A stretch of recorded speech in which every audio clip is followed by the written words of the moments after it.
이제 7월의 마지막 날입니다. 아니지, 마지막에서 두 번째 날입니다. 내일이 마지막 날인데, 그러므로 본격적인 휴가철이 되었다고 볼 수 있고, 본격적으로 무더위가 시작되었다고 말하기에는 이제 그만 무더위 더위가 꺾였으면 하는 바람이 한창인 요즘입니다.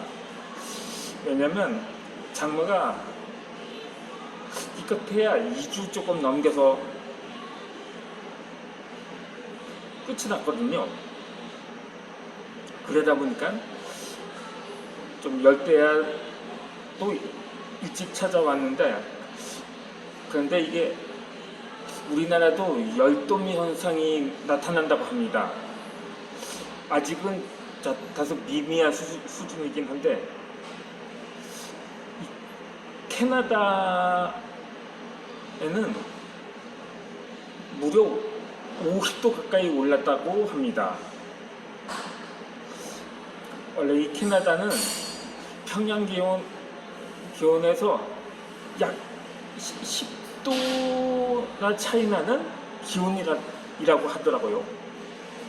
그러니까 평양은 아마 한 40도 정도밖에 되지 않았다고 하는데, 캐나다가 추운 나라라고 하기도 그렇거든요. 사실 지도상에서 보면 우리나라보다도 훨씬은 아니더라도 북쪽에 위치해 있음을 볼 수 있습니다. 우리나라에서 북쪽이면 만주 지역 정도, 북위로 보면은 그 위치 정도 되는데, 만주의 경우는 한겨울의 경우 소변을 보면 그 소변이 얼어붙을 정도라고 합니다.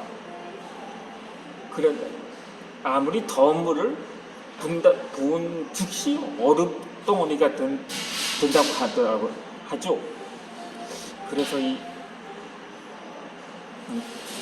그럼에도 불구하고 왜 그런 위치에 캐나다가 갑자기 영하 50도도 아니고 왜 섭씨 50도를 기록했느냐고 하냐면, 바로 원인이 열돔 현상이라고 합니다. 그 캐나다를 역대급 고온으로 몰고 갔던 그 열돔이 우리나라에 나타난다고 하더라고요. 그럼 우리나라도 아직까지는 최고 한 40도 정도였다고 하는데, 8월 초순이면 정말 캐나다처럼 섭씨 50도까지 올라갈 것이라고 하더라고요.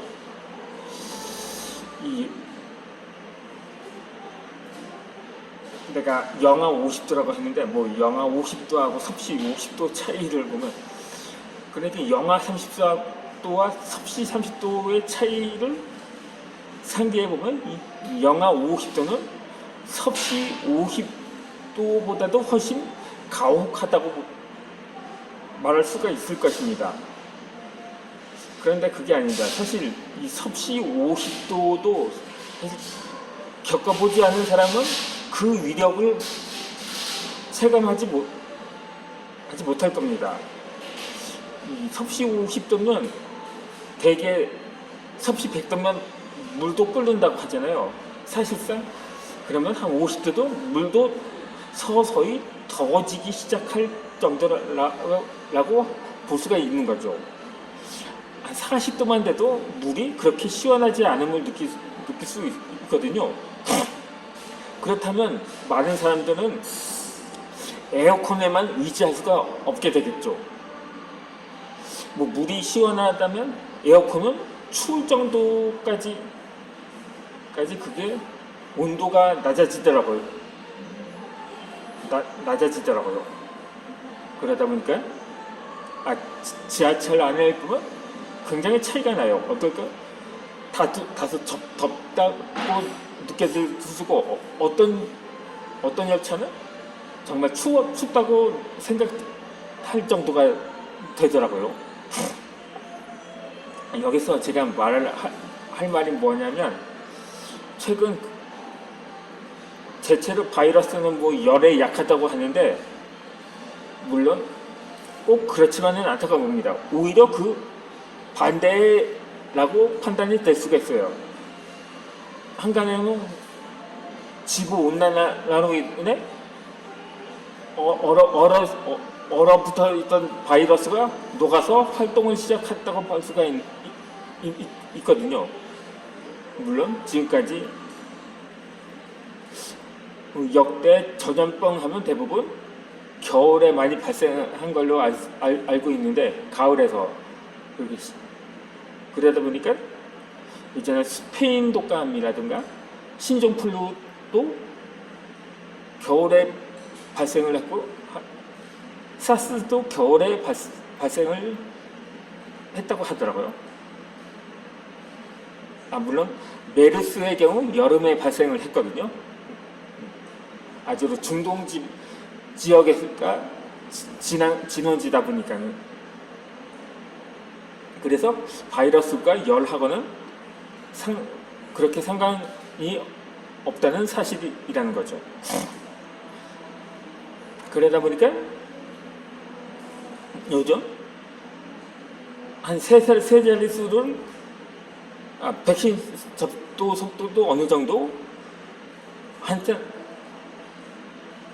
뭐 1% 남짓에서 머무르다가 어느 순간 거의 뭐 20%까지 그냥 올라갔는데, 지난 5월에서 6월 사이 그렇게 하다 보니까 많이 약간 좀 일상생활이 자유로워지는 단계까지 완화를 했더라고요. 그런데 장마가 끝나면서부터 갑자기 막 1000명이 넘기 시작하더니 거의 뭐 최근에는 거의 뭐 2000명 가까이, 그러니까 1900명대 가까이 치솟았는데, 아마도 그것은 피서객이 몰려든 탓이라고 판단을 할 수 있는데, 요즘 피서는 그렇지 않아도 거리 두기를 격상해서 실내는 많이 모이질 못합니다. 그러다 보니까 동해안이나 남해안이나 서해안이나 북해안이나 북해안은 없죠. 그럼 주로 해안가를 위주로 많이 몰리고 있는데, 사실 해안가가 얼마나 넓습니까? 그러다 보면 사람들이 뭐 바다로 뛰어들는 사람도 있다 보니까 자연스럽게 거리 두기가 어느 정도 가능을 할 것입니다. 그랬기 때문에 피서객들로 인해서 확진자가 늘어났다고 하는 건 약간 그냥 추측일 뿐이고, 내 판단으로는 아마도 이 마스크가 원인이 아닐까라고 생각합니다.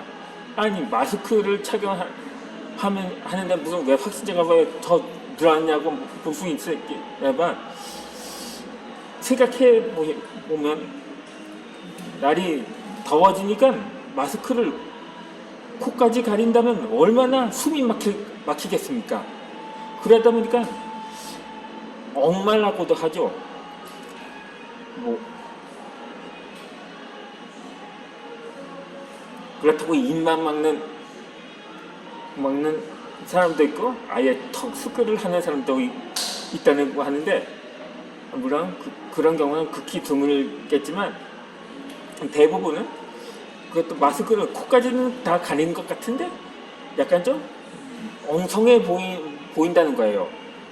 아니, 그렇다고 뭐 마스크 전체에다가 뭐 접착제를 발라서 그냥 아예 벗지 못하게 완전히 그럴 수도 없고, 그렇다고 전 국민한테 방독면을 지급할 수도 없는 상황이고 해서, 요즘 뭐 겨울철에 핫팩을 많이 하지 않습니까?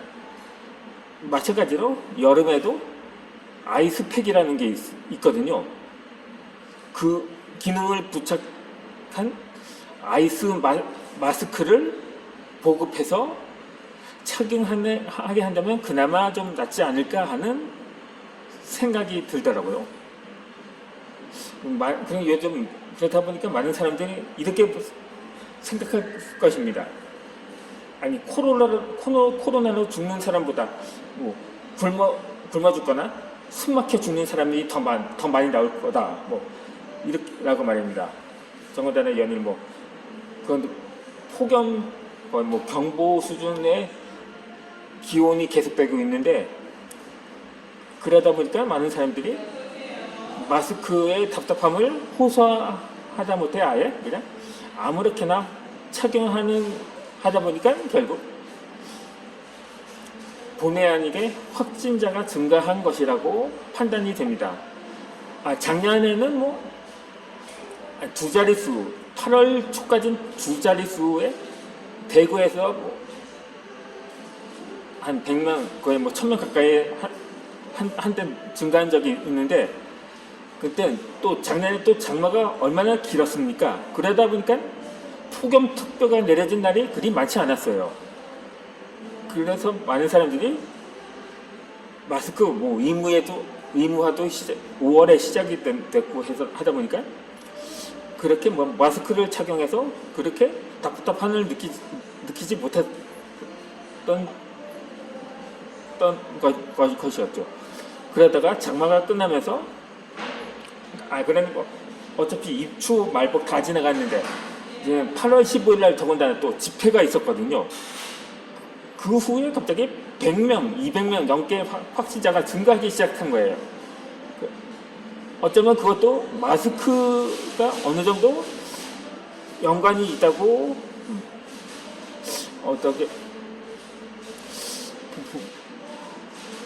그것이 직접적인 원인이라고 말할 수는 없는데 그래도 날이 본격적으로 더워지면서 많은 사람이 마스크를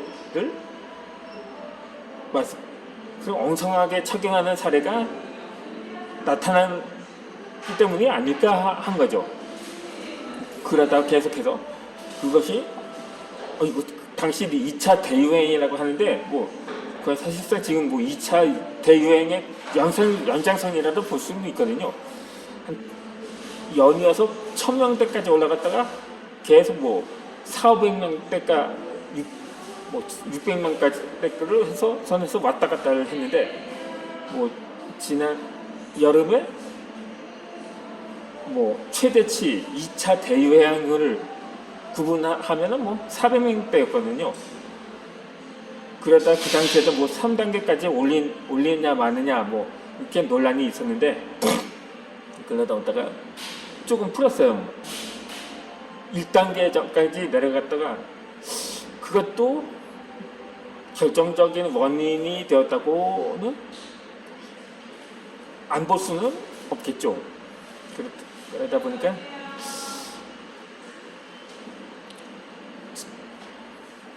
그래서 올해도 일찍 더위가 찾아온 만큼 다시 확진자가 증가한 것은 아닌가 봅니다. 그렇다고 뭐 옆 동네에서 올림픽 하느라 갑자기 증가한 그 영향을 받아서 증가한 거라고도 말하는 사람도 더러 있을 것입니다. 하지만 이제 일본은 우리나라가 거의 뭐 아직 그렇다고 2,000명 뭐 8월쯤에는 2,000명까지 갈 거다 하는데 일본은 10,000명입니다. 그래서 결국 그거는 이 또한 다 지나간다고 봐야 할 것입니다.